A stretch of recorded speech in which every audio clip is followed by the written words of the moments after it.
FAT files. I know a few of you have been asking for an update on the GT4 and where it's at with the gearbox, so this is a quick update now. I've got some parts, I'll show you now. So as you can see, we've got cat there. We've got all types of all the bearings we need. We've got some gasket kit, full set of synchros for everything. Some more bearings. Got the prop shaft propeller bearings front and back, and we've had to get another shift fork. The only thing we're waiting on now is the magnet that goes inside the gearbox, as that's unavailable at the moment. So as soon as that's available, we'll get it, and then we'll send everything off up to Martin and Scott MK Autos. They're the guys who are building the gearbox for me.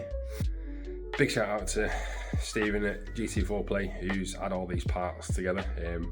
The delivery on it was dead quick, so pretty much bought it on the Wednesday morning and it was at my door by Thursday afternoon, so that's great. Like I say, the only thing we're waiting on now is the magnet for the inside of the gearbox to be made available. Then get that and off we go.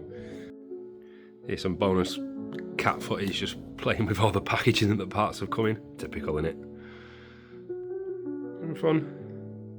Yeah, just sat on everything like usual, like cats do.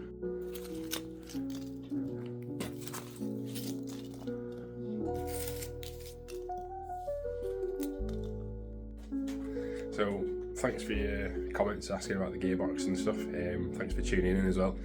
If you like it, or if you want to just ask me any more questions, like, comment, subscribe, all that. And I'll catch you in the next one. See ya.